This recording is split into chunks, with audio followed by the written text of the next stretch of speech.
Fulton County DA Fani Willis wins Democratic primary for re-election bid. Fulton County District Attorney Fani Willis won her Democratic primary in Georgia Tuesday, setting up a matchup with Republican Courtney Kramer in the fall. Willis' re-election run comes as she faces scrutiny over her prosecution of former President Donald Trump and others in the state's 2020 election interference case. CBS News campaign reporter Torian Small has more on Tuesday's primaries. Fulton County DA secured 80% of the vote in the primary, coming months after a judge ruled that she could stay on the case prosecuting Donald Trump. Fani Willis, the district attorney for Fulton County and prosecutor who brought charges against Donald Trump in Georgia, sailed to victory in her Democratic primary re-election race on Tuesday night, and celebrated with Grey Goose vodka. Ms. Willis had been the favorite in the race against her opponent Christian Wise Smith, who she also defeated in 2020. In a landslide victory, she took more than 80% of all Democratic votes. Now, she will face off against Republican candidate Courtney Kramer during the general election in November. In her victory speech, Ms. Willis thanked supporters saying, "They want a district attorney that believes everyone deserves to be safe and everyone is entitled to some dignity. And it's a message that risking folks off, but there is no one above the law in this country nor is there anyone beneath it," Ms. Willis added. Ms. Willis brought charges against Mr. Trump and more than a dozen co-defendants last year in a sprawling case under the state's anti-racketeering RICO statute. She alleged that the former president and his allies ran a criminal enterprise to overturn the 2020 election results in Georgia. Mr. Trump and his company defendants sought to remove Ms. Willis from the case by accusing her of misconduct because of her prior romantic relationship with a prosecutor who she had hired to lead the case. They claimed Ms. Willis financially benefited from the case against the former president. During hours of heated and, at times, embarrassing testimony, Ms. Willis acknowledged her prior relationship with Mr. Wade but insisted their relationship began after he was hired and ended before an indictment was brought against Mr. Trump. Ultimately, Judge Scott McAfee, who was presiding over the case, said Ms. Willis could remain on the case but suggested either she or Mr. Wade should withdraw themselves from the case. Mr. Wade announced his resignation hours after the decision. During her victory speech, Ms. Willis made a callback to a revelation during some of her testimony in the disqualification hearing, that she enjoys Grey Goose vodka. "Every now and then you get to stop and smell the roses and tonight we gonna stop and smell these roses, we gonna celebrate, we are gonna party. The DA is drinking Grey Goose in case anybody wondering," Ms. Willis said. Judge McAfee also won re-election on the Fulton County Superior Court on Tuesday evening. Fulton County DA secured 80% of the vote in the primary, coming months after a judge ruled that she could stay on the case prosecuting Donald Trump. Office, okay, and I heard someone yell, "His testimony is done." It only made sense to me that I would be your next witness, and I've been very anxious to have this conversation with you today. So I ran to the courtroom. So as soon as you heard that Mr. Wade was done testifying, that's when you just assumed you would be the next witness? It only makes sense. Did you listen to any of the testimony? I've been in my office pacing, ma'am. Okay. Did you listen to any of the arguments? I did hear the arguments this morning. It's ridiculous to me that you lied on Monday, and yet here we still are. And I did listen to that argument. All right, so that was it, just the argument, no testimony. Right, I listened to the argument this morning where Adam Abadi, I thought, did an excellent job pointing out how dishonest you were with the court on Monday. And I'm actually surprised that the hearing continued, but since it did, here I am. The race was called for Fulton County District Attorney Fani Willis. Let's listen in. Oh, wow.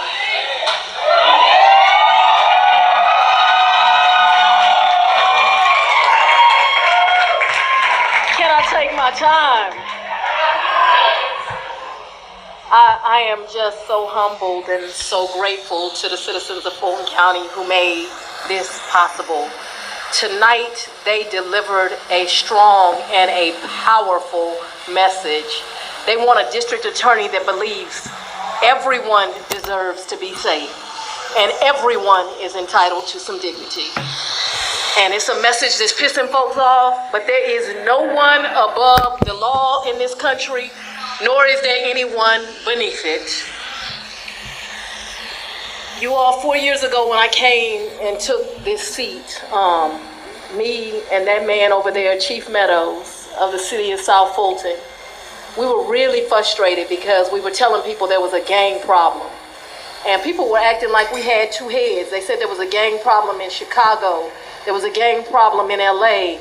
Might have been a gang problem in DC, but there was not a gang problem in Atlanta. And we were saying, no, there is. And if you don't deal with reality, reality will deal with you. And so we put into effect a balanced approach. But I need everyone in here to understand, this is just a pause. We are not to the end of the road. In fact, I submit to you, we're at the beginning. The campaign does not end tonight. It begins tonight. And so right here tonight, this is a fundraiser in case you're confused.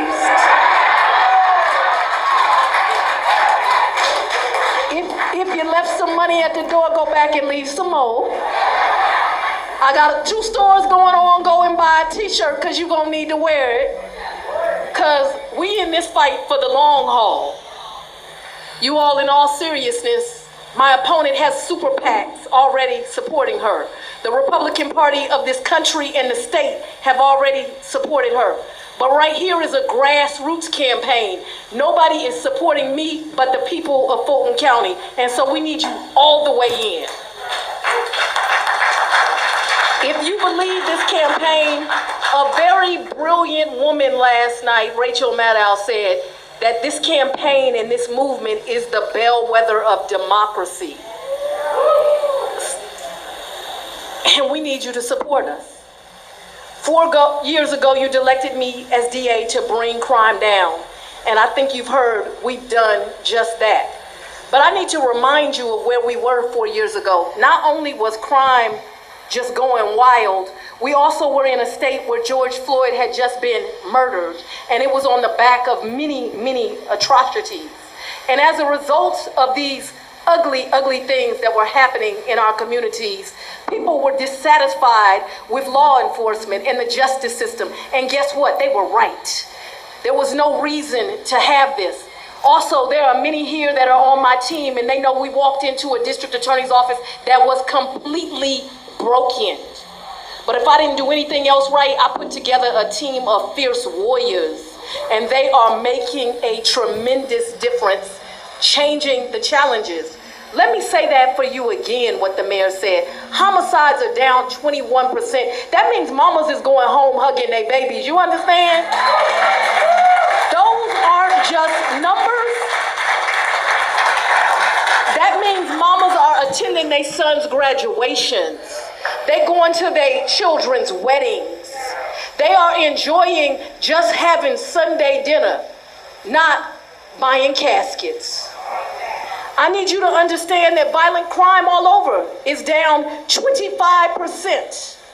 Rape is down 49%. Some of you will say, the doubters will say, well, crime is down all over the country. Yeah, it's down 5%. We're doing something right here in Fulton County. Understand, we have the 3rd largest crime drop in America.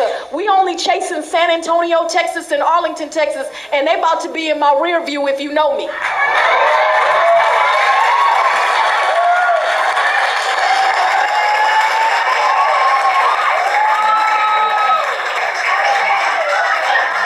We've done this by unapologetically going after violent criminals. And the powerful, no matter how powerful they think they are, while giving first-time offenders a second chance. We've developed programs for young people. I have the REACH program. It is the only program like that in the country where a DA's office is in the school system all year long. And folks challenge me on my budget, but Akeem, what I tell them? I'd rather see them in the classroom than in the courtroom.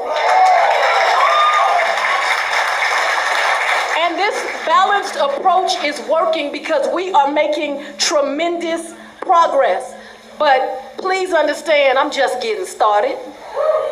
Making this community safer. And this election is bringing into focus very important matters about who matters. Should your safety depend on your zip code? What about your race? Should it depend on who you choose to love? Should it depend on if you're male or female? Bishop, I think it should apply to all of them. What you think, Bishop Jackson?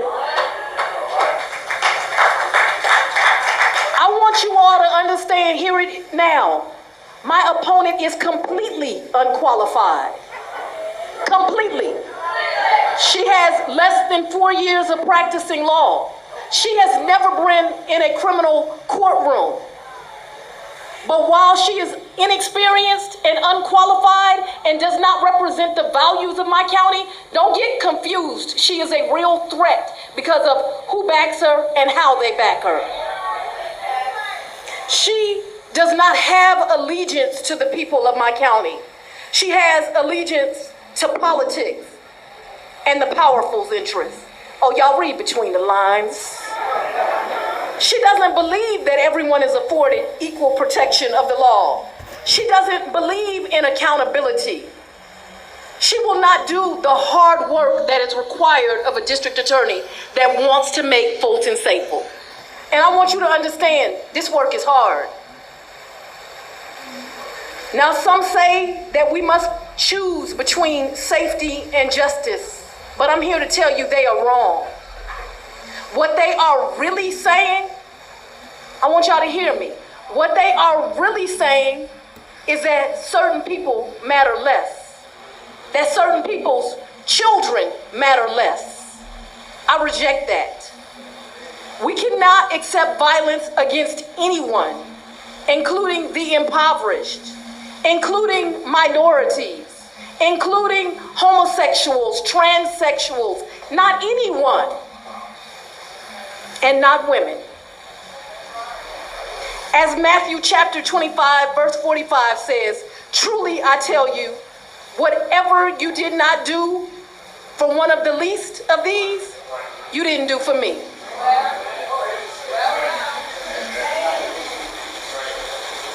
But as we have labored in the vineyards of justice, I have been under constant attack. Y'all, they done called me everything but a child of God.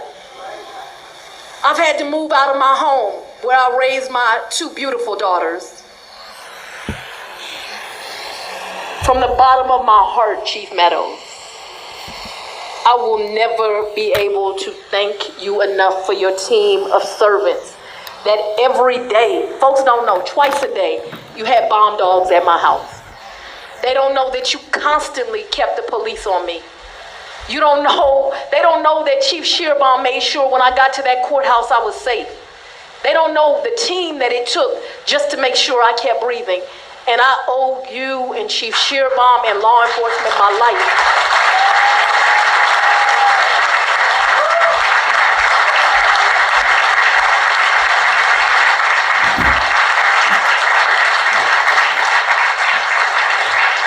You are absolutely my hero, and I would not have gotten through this without you.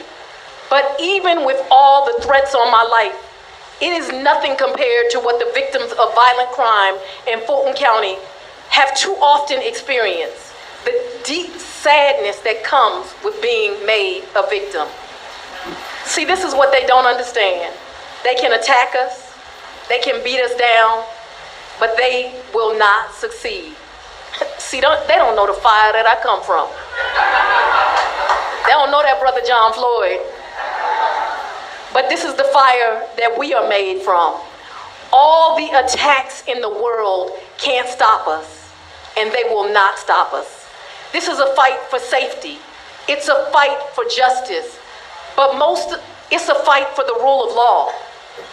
And we are just at the beginning of this fight. So I ask you to dig deep and keep fighting. Y'all missed it, it's a store in the back. I want to thank my supporters. I want to thank my daughters who have gone through things 20-year-olds should not have to go through. I want to thank my father who had to be displaced, who had to literally monitor my house just to make sure his child was okay. I have a really deep thank you to my friend and my partner, Mayor Andre Dickens, and a hero of mine, former Mayor Shirley Franklin. I want to once again thank Chief Darren Shearbaum, who when Andre Drake put him as the chief, instantly said, I'm in this fight with you, and I recognize there's a gang problem. I want to thank Chief Meadows and my sheriff, Sheriff Labatt, for all their inexhaustible leadership and for the courage that they've had to do to keep me safe. Bishop Jackson, thank you for always sending those text messages, all the prayers, making sure you rounded up the faith leaders, and that I had your support. From my pastor, Pastor Pollard, I love you and your wife. Thank you for taking care of me. To so many other religious leaders, Pastor Flippin, who I saw in here tonight, who've been with me when I'm winning and when I'm losing. Thank you for always standing with me. I want to deeply thank the brave women and men who serve as district attorneys and investigators in this county. Can y'all give them a round of applause?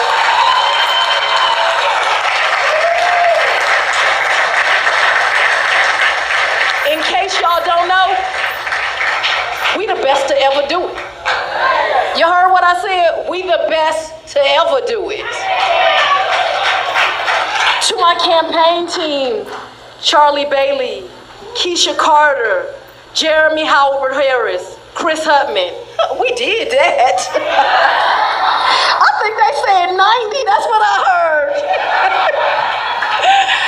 heard. Lastly, thank you to my dad for teaching me that everyone is entitled to dignity and everyone deserves justice. Thank you to my children for giving me the inspiration to keep getting up and doing this job. In the words of Dr. Martin Luther King Jr., the arc of the moral universe is long, but it always bends towards justice.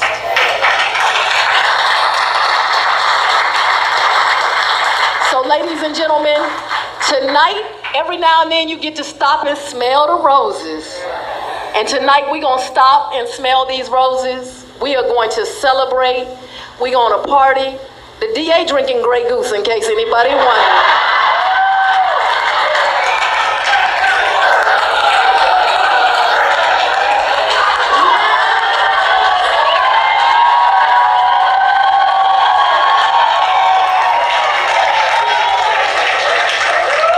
We got a different kind of DA down here in the dirty, dirty South. But tonight we're gonna party, we're gonna celebrate these victories, we're gonna go to that store out there, and we're gonna wake up tomorrow and fight harder. Thank you, let's have a good night.